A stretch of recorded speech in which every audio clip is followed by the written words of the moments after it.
Видеонун ылдыйындагы колду баскан ар бириңиздерге, бүгүнкү күнүңүздөргө, ишиңиздерге ийгилик каалайбыз жана ден соолук каалайбыз. Ош шаарынын тургуну кошунасын 7 жаштагы баласын зордуктады деп айыптоодо. Ал Репортер Кечи сайтынын редакциясына видео кайрылуусун жөнөттү. Мен 2020-жылдын 26-апрелинде 7 жаштагы уулумдун чолокшумунан кандайдыр бир актактарды байкап калып, бул эмне деп баламдан сурасам, башында айтуудан баш тартат.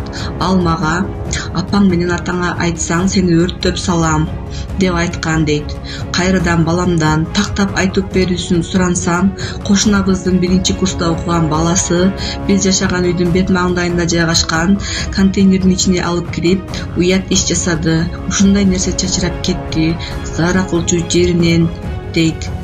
Мен мыйзамдуу өкүл арыз жазгам, бул иш териштирилип, экспертиза аяктаган. Ош шаардык прокуратурасы тарабынан 165 статья менен сотко өткөрүлүп берилген.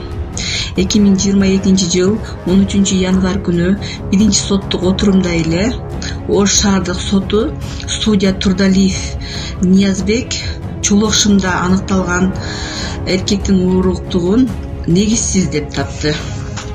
Урматтуу президентибиз Садыр Жапаров, урматтуу Камчыбек Кыдыршаевич, бул ишти көзөмөл кылып берүүңүздөрдү суранат элем. Баарыбызга жакшы маалым болгондой эле, 7 жаштагы бала эч качан жалган сүйлөй албайт. Адилеттүүлүк талап кылам. Кыргызстанда автомашинанын алдыңкы айнектерин акы төлөп караңгылатууга уруксат берүүчү долбоор жактырылды. Министрлер кабинетинин басма сөз кызматы 14 январда билдиргендей, машинанын алдыңкы эшиктеринин айнегин караңгылатууга уруксат берүү үчүн төлөм киргизүү каралган мыйзамды өзгөртүү долбоору колдоо тапты. Төлөмдүн өлчөмүн жана төлөө тартибин мыйзам күчүнө киргенден кийин Министрлер кабинети аныктай турганы белгилүү болду.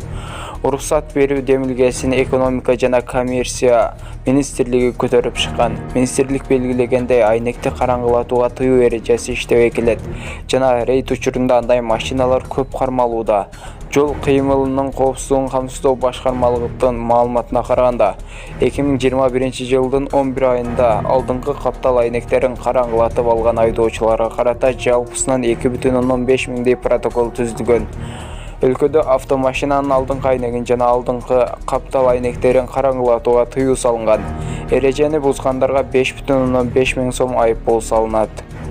Видеого лайкты сөзсүз басып, жана подписация деген кызыл жазууну басып, жанындагы коңгуроочону да сөзсүз түрдө күйгүзүп кетиңиздер.